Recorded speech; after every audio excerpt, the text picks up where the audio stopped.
స్నేహితులారా అందరికీ నమస్కారం. ఈ పత్రికా సమావేశంలో పెద్దలు AICC incharge secretary Telangana Shri Manikrao Thackeray garu, అలాగే ఏఐసిసి కార్యదర్శులు, ఈ ప్రాంతం నుంచి కార్యదర్శి పెద్దలు సంపత్ కుమార్ గారు, రాష్ట్ర కాంగ్రెస్ కమిటీ కార్యనిర్వాహక అధ్యక్షులు మిత్రులు మహేష్ కుమార్ గౌడ్ గారు, అట్లాగే మాజీ శాసన మండలి సభ్యులు, గత నెల 16వ తారీఖు నుంచి మొదలైనటువంటి ఈ సమన్వయం చేస్తూ వచ్చినటువంటి పెద్దలు ప్రేమ్ సాగర్ రావు గారు, జిల్లా కాంగ్రెస్ కమిటీ అధ్యక్షురాలు, అలాగే రేపు జరిగేటువంటి జై భారత్ సత్యాగ్రహ సందర్భంగా రేపు ఒక గొప్ప చారిత్రాత్మకమైనటువంటి దినం భారతదేశానికి సంబంధించినంతవరకు, అలాగే ఈవెన్ ప్రపంచానికి కూడా సంబంధించినంతవరకు డాక్టర్ బాబాసాహెబ్ అంబేద్కర్ గారు పుట్టినటువంటి రోజు ఏప్రిల్ 14th. ఈ April 14th doctor Babasaheb Ambedkar గారు పుట్టినటువంటి రోజును పురస్కరించుకొని ఈ దేశ ప్రజాస్వామ్యాన్ని, ఈ దేశ రాజ్యాంగాన్ని కాపాడటానికి కాంగ్రెస్ పార్టీ నాయకత్వంలో జై భారత్ సత్యాగ్రహ సభని పెద్ద ఎత్తున మంచిర్యాల జిల్లా కాంగ్రెస్ కమిటీ ఆధ్వర్యంలో ఏర్పాటు చేస్తూ ఉన్నారు.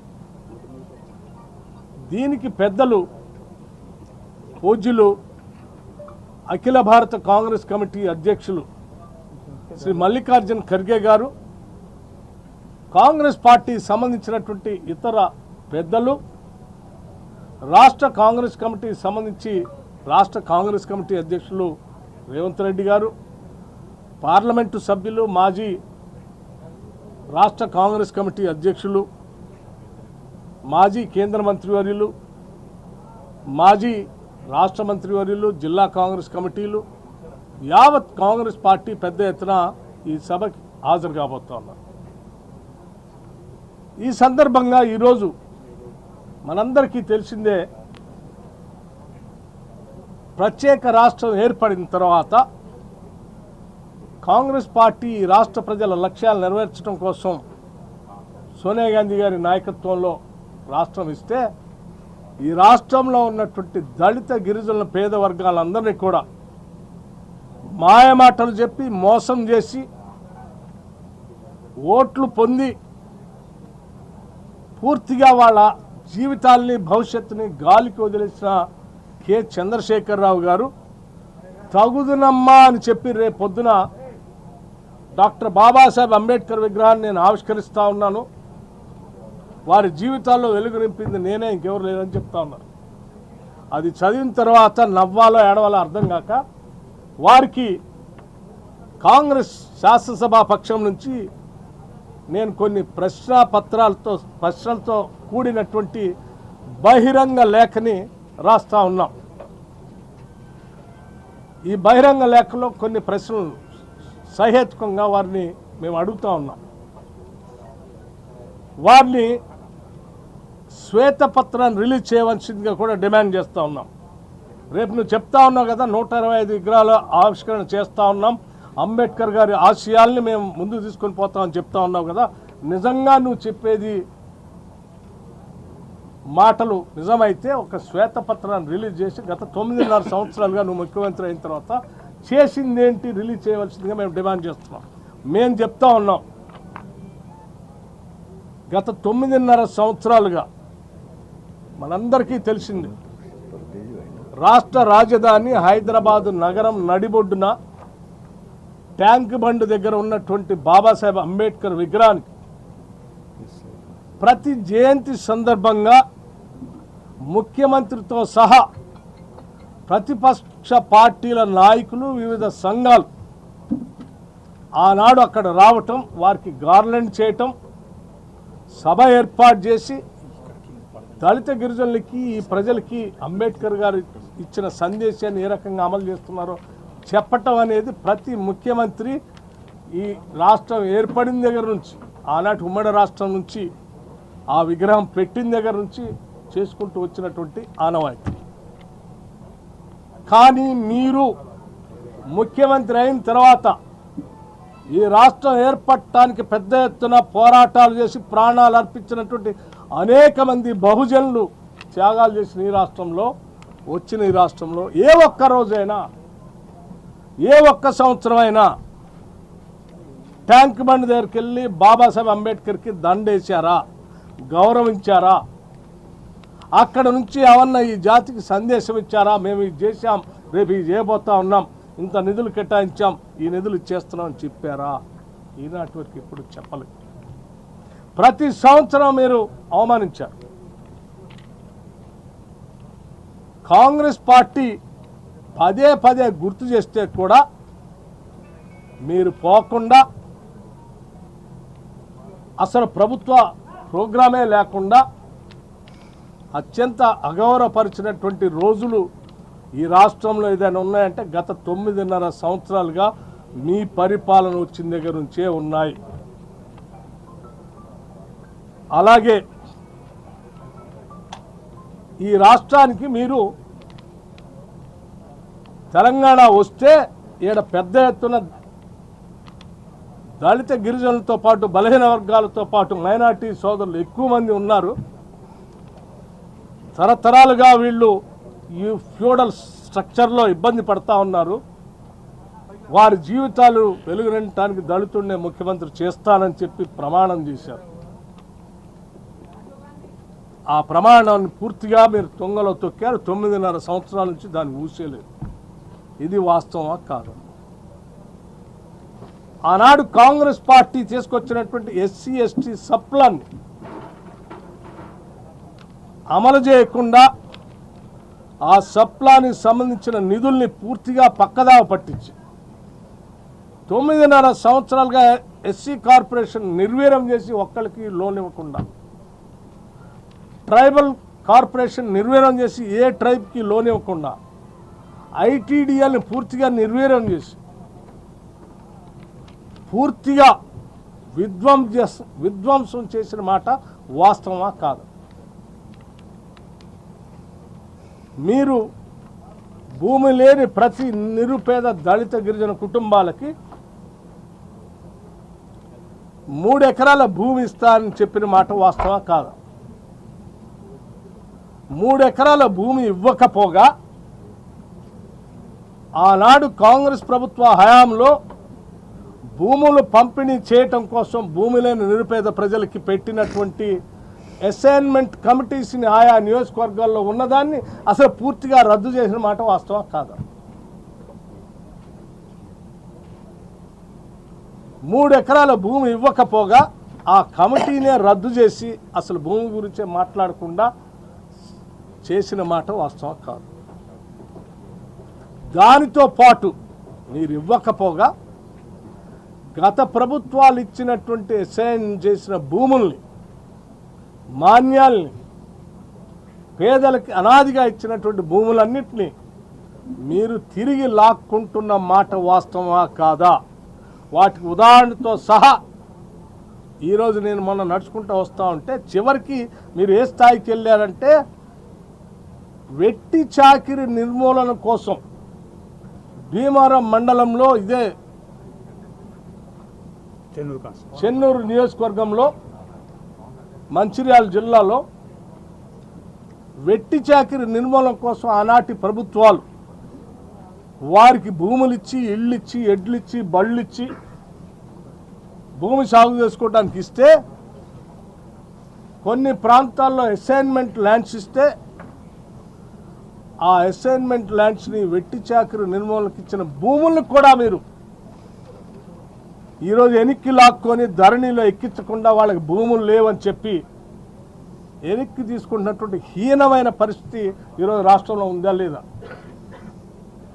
చివరికి హైదరాబాద్ చుట్టూ అలాంటి కాంగ్రెస్ ప్రభుత్వాల హయాంలో ఇచ్చినటువంటి వేలాది ఎకరాలు దళిత గిరిజనులకు ఇచ్చిన భూముల్ని ఇవాళ వాళ్ళకి చెందకుండా మీరు బలవంతంగా వెనక్కి లాక్కొని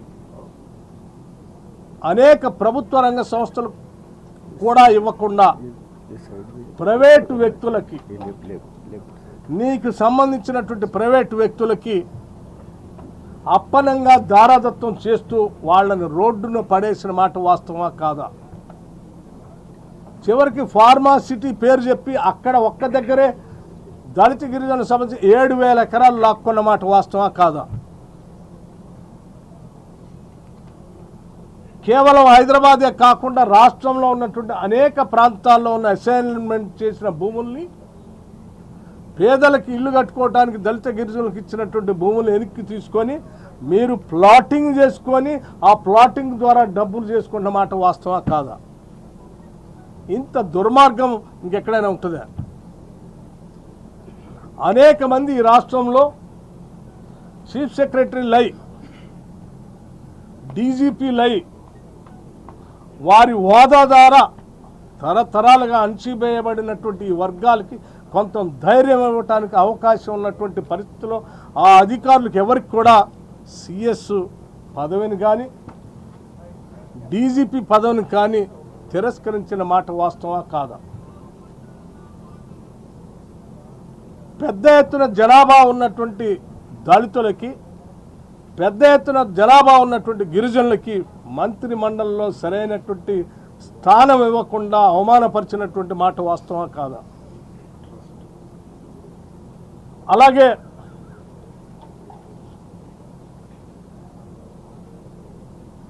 ప్రభుత్వ రంగ సంస్థలైనటువంటి సింగరేణి కాలనీస్ని ఈ ఉద్యోగాలు ఇలాగే కొనసాగితే, మైన్స్ ఇలాగే కొనసాగితే రూల్ ఆఫ్ రిజర్వేషన్ ద్వారా వాళ్ళకి ఉద్యోగాలు ఉంటాయి.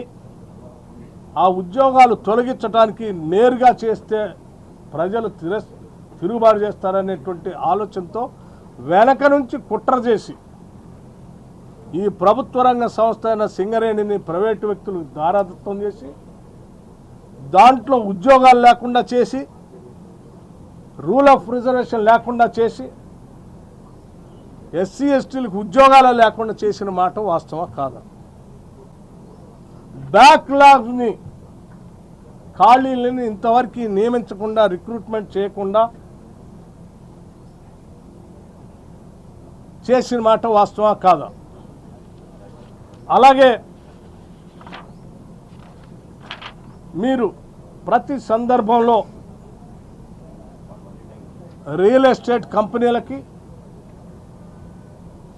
పెద్ద పెద్ద బడా కంపెనీలకి, ఫార్మా కంపెనీలకి, లేకపోతే ఇంకా మీకు కావాల్సినటువంటి క్రోనీ ఇండస్ట్రియలిస్టులకి, క్యాపిటలిస్టులకి అత్యంత కోట్లాది విలువైనటువంటి భూముల్ని కేటాయించేటువంటి పరిస్థితుల్లో ఏ ఒక్కరోజైనా ఈ రాష్ట్రంలో ఉన్నటువంటి దళిత గిరిజనులకి భూములు ఆయా ప్రాంతాల్లో కేటాయిద్దామనే ఆలోచన ఒకసారి చేశారా? సాఫ్ట్వేర్ ఇండస్ట్రీకి సంబంధించి కానీ, ఇండస్ట్రియల్ ఇన్ఫ్రాస్ట్రక్చర్ కార్పొరేషన్ ద్వారా కానీ గత 9.5 సంవత్సరాలుగా మీరు కేటాయించినటువంటి భూముల్లో జనాభా దామాషా ప్రకారం 22% భూముల్ని ఏ ఒక్క దగ్గరైనా మీరు కేటాయించారా? లేదే. ఇన్ని రకాలుగా దళిత గిరిజనులు మోసం చేస్తూ తగుదనమ్మా అని చెప్పి ఈరోజు డాక్టర్ బాబాసాహెబ్ అంబేద్కర్ విగ్రహాన్ని నేనే ప్రారంభోత్సవం చేస్తూ ఉన్నాను. నేనే ఒక పెద్ద జాతి ఉద్ధరించేటువంటి వ్యక్తిని అని చెప్పి మరొక్కసారి మాయ చేసి మోసపుచ్చి ఈ ఎన్నికల సమయంలో మళ్ళీ తిరిగి దళిత గిరిజనులు ఓట్లు పొందడం కోసం మీరు చేసే ప్రక్రియే రేపటి ప్రక్రియ అని చెప్పటానికి మాకు ఎటువంటి సందేహం లేదు. ఇది చాలా దురదృష్టకరం. డాక్టర్ బాబాసాహెబ్ అంబేద్కర్ విగ్రహాన్ని ఆయన ఆలోచన విధానాన్ని ఈ సమాజ ఉద్ధరణ కోసం వాడుకోవాలి. ఈ సమాజాన్ని ముందుకు తీసుకొని పోవటం కోసం పాలకులుగా ఉన్నటువంటి వాళ్ళు విశాల హృదయంతో ఆలోచన చేసి ముందుకు తీసుకొని పోవాలి తప్ప కేవలం ఓట్లు పొందటం కోసం మాత్రమే ఒక దుర్మార్గమైన కుట్రపూరితమైన కార్యక్రమాన్ని చేపట్టి ఈరోజు మీరు చేస్తున్నటువంటి కార్యక్రమం మా అందరికీ తెలిసిందే. ఈ రాష్ట్రంలో ఉన్నటువంటి దళిత గిరిజనులు అందరూ కూడా అర్థం చేసుకున్నదే. వాళ్ళు పొందే ఇందిరమ్మ ఇల్లు లేకుండా చేశాం, ఇళ్ల స్థలాలు లేకుండా చేశాం, వాళ్ళు పొందే 9 రకాల సరుకులు లేకుండా చేశాం. కేవలం ఇంత బియ్యం మాత్రం ఇస్తూ ఆనాడు కాంగ్రెస్ ప్రభుత్వంలో ఇచ్చినటువంటి 9 రకాల సరుకులు లేకుండా చేశాం, ఉద్యోగాలు లేకుండా చేశాం, ఎస్సీ కార్పొరేషన్ లేకుండా చేశాం, ట్రైబల్ కార్పొరేషన్ నిధులు లేకుండా చేశాం, ఐటీడీఎల్ లేకుండా చేశాం. అల్లాడిపోతున్నారు ఆదిలాబాద్ జిల్లాలో ఉన్నటువంటి గిరిజన సోదరులు. ఇంత దుర్మార్గమైనటువంటి పనులు చేస్తూ ఇంకా నువ్వు గొప్పతనం చెప్తున్నావు కాబట్టి ఈ సందర్భంగా చెప్తా ఉన్నాం, తప్పనిసరిగా ఈ లేఖకి మీరు శ్వేతపత్రం రిలీజ్ చేయాలని మేము ప్రధానంగా డిమాండ్ చేస్తూ ఉన్నాం. చేయాలని చేసేటువంటి డిమాండ్ ఒకవేళ మీరు చేయకపోతే ఇంకా పెద్ద ఎత్తున మేము ఆందోళన చేయాల్సిన పరిస్థితులు కూడా ఉంటాయని కూడా హెచ్చరిస్తాము. విగ్రహం పెడతా అన్నారు, ప్రమాణ స్వీకారం చేయంగానే 8 సంవత్సరాలు చేయలే. జనంలో ఇప్పుడు పూర్తిగా తిరుగుబాటు వచ్చేస్తూ ఉంది, అర్థమైపోయింది. మళ్ళొక్కసారి పాత రోజుల్లో మనం చూస్తూ ఉంటాం, పోయి ఓడిపోతాం అనుకున్నప్పుడల్లా ఓ స్కీమ్ గుర్తొస్తుందండి, ఎన్నికలప్పుడల్లా ఓ స్కీమ్ గుర్తొస్తుంది, గొర్రెలు స్కీమ్ ఒకటి గుర్తొస్తుంది, బర్రెల స్కీమ్ ఒకటి గుర్తొస్తుంది, లేకపోతే స్టాచ్యూ గుర్తొస్తుంది. కానీ ఇంకా మోసపోవటానికి సిద్ధంగా లేరు. చాలా స్పష్టంగా ఈ రాష్ట్ర ప్రజానికం సిద్ధంగా ఉన్నారు. ఇందిరమ్మ రాజ్యం వస్తే తప్ప మా బతుకులు బాగుపడమనేటువంటి ఆలోచనతో రాష్ట్ర ప్రజలు ఉన్నారు. ఇందిరమ్మ రాజ్యంతోనే జీవితాల్లో వెలుగు నిండుతుంది. బాబాసాహెబ్ అంబేద్కర్ ఆలోచనల్ని ఆనాడు ఇందిరాగాంధీ గారి డైరెక్షన్తోనే ఎస్సీ ఎస్టీ సప్లాన్ని ఈ దేశంలో రాష్ట్రంలో మొదలుపెట్టింది. దాన్ని చట్టబద్ధంగా కూడా చేశాము. Thank you. ఇంకో మాట కూడా చెప్తాం. సరే, దళిత బంధు సంబంధించి 2022-23 ఈ మార్చితో అయిపోయింది కదా. సో ఇప్పుడు ఈ నెల నుంచి మళ్ళీ 23-24 స్టార్ట్ అయింది. 2022-23 సంబంధించి బడ్జెట్లో 17,500 కోట్లు కేటాయించారు దళిత బంధు. నేను అడుగుతా ఉన్నాను, సంవత్సరం కూడా అయిపోయింది, మార్చితో సంవత్సరం కూడా అయిపోయింది ఫైనాన్షియల్ ఇయర్. మరి ఈ 17,500 కోట్ల రూపాయలు ఒక్క రూపాయి అయినా మీరు రిలీజ్ చేసి ఒక్కరికైనా ఇచ్చారు?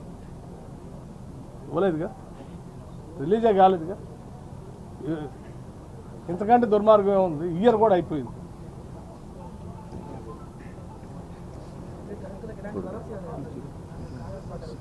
కాంగ్రెస్ పార్టీ మనందరికీ తెలిసింది,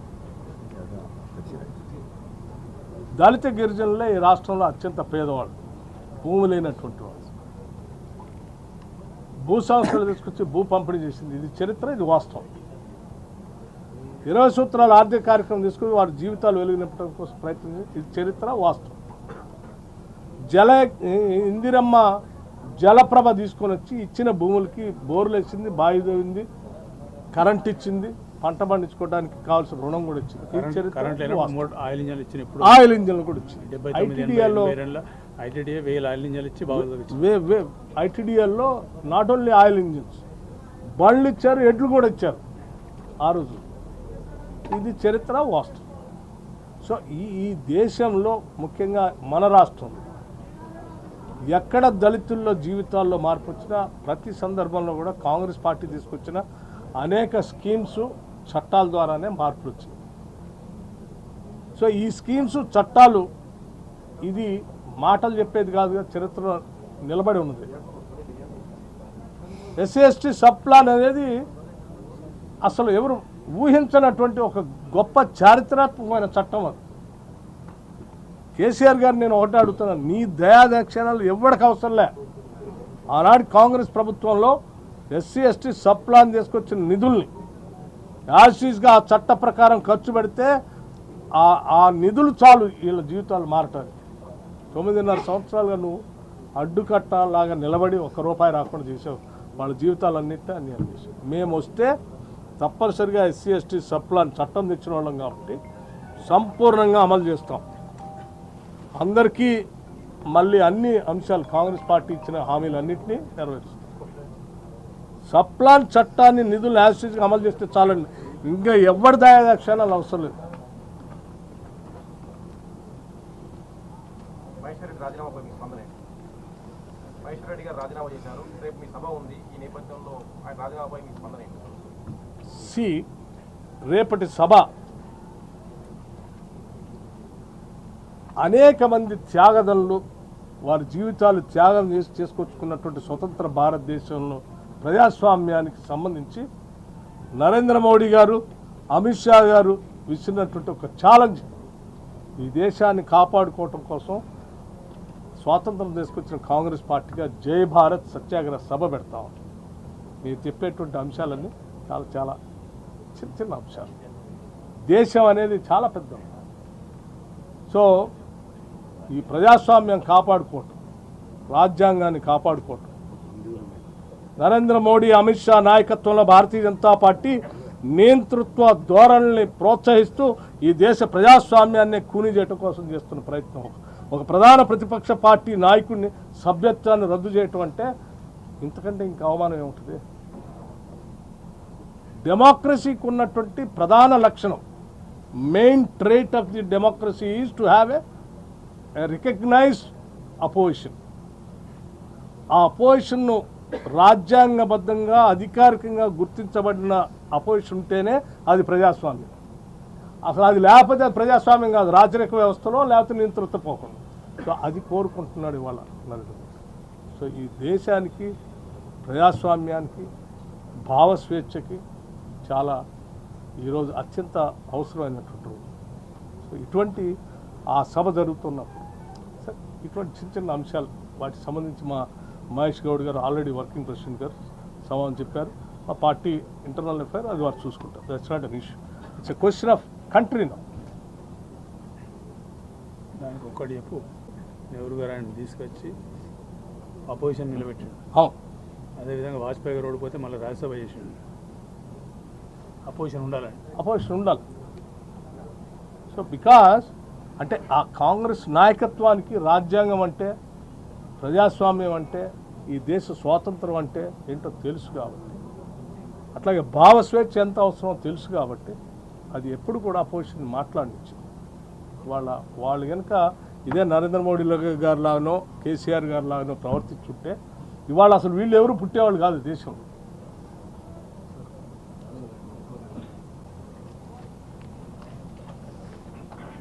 मंचूरियल में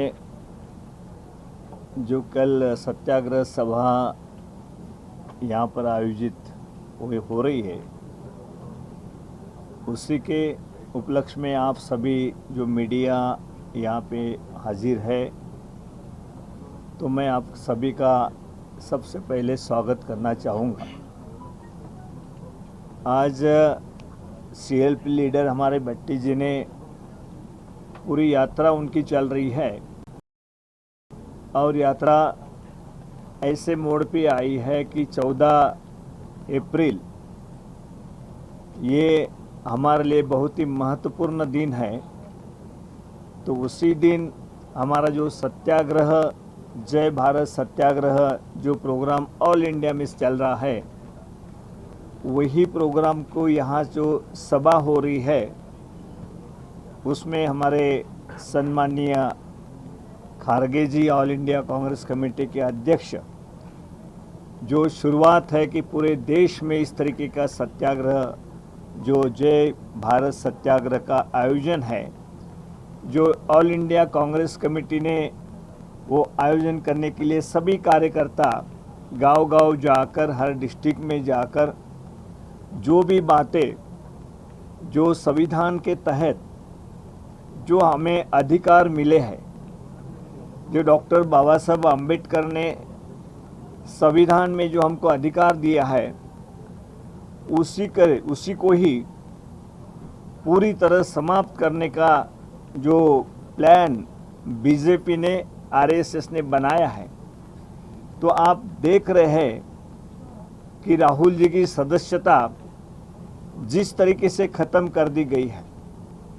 राहुल जी पहले से ही जनता के जो सवाल है उस तरीके से उनके जो भी मसले हैं उठाने की कोशिश लगातार राहुल जी ने पार्लियामेंट में रहो या कन्याकुमारी से श्रीनगर तक यात्रा निकाल के उसमें भारत जोड़ो यात्रा, इस तरीके की जो आवाज़ है, जनता की आवाज़ है, वो लोगों तक पहुंचाने के लिए उन्होंने यात्रा निकाली। उसके बाद घर घर में जाकर हाथ से हाथ जोड़ो कार्यक्रम कांग्रेस पार्टी ने, हमारे अध्यक्ष खारगे साहब ने सभी कार्यकर्ताओं को कहा है कि हाथ से हाथ जोड़ो कार्यक्रम हर घर तक राहुल जी का संदेश पहुंचाने की जिम्मेदारी आपकी है। वो हमारी यात्रा चल रही थी। तो राहुल जी का सदस्यत्व समाप्त करने के बारे में जो कदम बीजेपी ने उठाए हैं वो सही मायने में इस देश को, संविधान को नकारने के लिए, इस संविधान में जो हक दिया हुआ है कि कोई भी सवाल हम पूछते हैं तो उसका जवाब गवर्नमेंट की तरफ से मिलना चाहिए, पार्लियामेंट में मिलना चाहिए, पार्लियामेंट के बाहर मिलना चाहिए। लेकिन जो प्राइम मिनिस्टर है नरेंद्र मोदी जी, वो हम देखते हैं कि कोई जवाब नहीं देते हैं। प्रेस वालों को कभी वो बुलाते नहीं हैं। प्रेस के सामने क्या बात है, प्रेस को हक ही नहीं रखा है उन्होंने कि कुछ उनसे सवालात करे। इस तरीके से जो राजनीति चल रही है, इसलिए पूरे देश के अंदर खारगे जी ने, जो अध्यक्ष हमारे हैं, जो राहुल गांधी जी नेता है हमारे पूरे देश के, सोनिया जी गांधी है, तो खारगे जी ने कहा है कि पूरे देश के अंदर जय भारत सत्याग्रह ये पूरे देश में होना चाहिए। और उसी के उपलक्ष्य में डॉक्टर बाबा साहब अम्बेडकर जी का जयंती है और जयंती के उपलक्ष्य में खारगे जी ने कहा कि तेलंगाना में ही इस तरीके की सभा होनी चाहिए, शुरुआत होनी चाहिए पूरे देश के अंदर। तो हमारे भट्टी जी जो यात्रा लेके आ रहे थे, उसी यात्रा को हम कल पूरे बड़ी रैली में उसका ये कर रहे हैं। तो मैं समझता हूँ कि पूरे देश के अंदर इसका मैसेज जाएगा कि बाबा साहब आम्बेडकर ने जो संविधान दिया है, पूरे देश के अंदर सभी को अधिकार दिया हुआ है, पूरे देश की जनता को अधिकार दिया हुआ है, वही समाप्त करने के बारे में जो पहल बीजेपी कर रही है। और हम देखते हैं कि यहाँ पे टीआरएस जिस तरीके से उनको सपोर्ट करने के लिए दिल्ली में उनका सपोर्ट रहता है, इस तरीके से मिलजुल कर वो दिखाने की कोशिश करते हैं कि बीजेपी और टीआरएस अलग है, अभी का बीआरएस अलग है, इस तरीके से बात करते हैं। लेकिन आपने पूरा इतिहास देखा होगा कि पार्लियामेंट के अंदर भी जब जब कोई बात आती है तो किसकी तरफ से वो खड़े होते हैं, तो सरकार की तरफ से, बीजेपी की तरफ से हर बार उनका वोटिंग हुआ है। और कल भी उसी ताक में वो है कि बीजेपी को भी लगता है कि सब उनके प्रति हमारा सॉफ्ट रवैया रहना चाहिए, लेकिन दिखाना ऐसा चाहिए कि बीजेपी और टीआरएस लड़ रही है। तो इस तरीके से जो दिखावा पूरे स्टेट के अंदर दिखाई दे रहा है, तो मैं समझता हूँ कि ये लोगों को भुलाने की बात है। लेकिन हम लगातार आज तेलंगाना में बड़ी अच्छी तरीके से हमारे पीसीसी प्रेसिडेंट रेवंत रेड्डी जी रहो, उनकी भी यात्रा हर असेंबली कॉन्स्टिट्यूशन में जा रही है। हमारे भट्टी जी जो कांग्रेस पार्टी के लीडर है, सीएलपी लीडर है, वो भी हर वहाँ असेंबली कॉन्स्टिट्यूशन में जाके जो सही बात क्या है, टीआरएस की किस तरीके से रणनीति राजनीति है, वो पूरी तरह लोगों के समझ में आ चुकी है। और इसका परिणाम भी होने वाले असेंबली के चुनाव में आपको दिखाई देगा। लेकिन लोग सोचते हैं कि उनको कुछ कर रहे हैं, लेकिन जो अभी भट्टी जी ने कहा है कि एससी एसटी के बारे में वो दिखावा करते हैं, ओबीसी के बारे में दिखावा करते हैं। चंद लोगों को कुछ दे दिया है तो भाई हमने बड़ी अच्छी स्कीम लाई है, ये वो बाकी स्टेट में भी जाके बताते कि तेलंगाना में ऐसा शुरू किया है। कितने परसेंटेज लोगों को मदद मिल रही है, अगर वो देखा जाए तो बहुत ही कुछ लोगों को सिर्फ उसका इस्तेमाल उनके चुनाव के प्रचार में करने के लिए ही उन्होंने उस तरीके कुछ बातें शुरुआत की होगी, लेकिन अंदर से जो बात है, जो हम अब धरने के बारे में जो उन्होंने बनाई है तो पोर्टल, उसमें आप देखते हैं गरीब लोगों की जमीन जा रही है, बड़ों लोगों के हाथ में आ रही है। जो स्कीम उन्होंने बनाई वो स्कीम के तहत भी मदद किसको मिल रही है? सब बड़े लोग हैं, बड़े जमींदार हैं, लेकिन गरीबों की जमीन वहां से छीनी जा रही है, सब आम जनता देख रही है। ये दिखावा अलग है, कितना भ्रष्टाचार हुआ है, किस तरीके से इतने सारे बोझ सरकार के ऊपर, 5 लाख करोड़ का बोझ इतने छोटे स्टेट के ऊपर आज है, कर्जा है।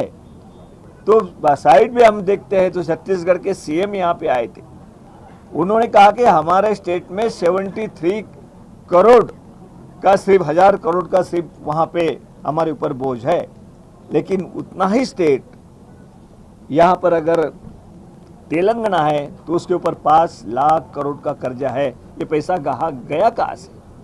उस पैसे के आधार पे राजनीति करना और गरीबों को सिर्फ दिखावा करना, वो जो हमारे SC ST OBC उनके लिए दिखावा करना, यही राजनीति चल रही है।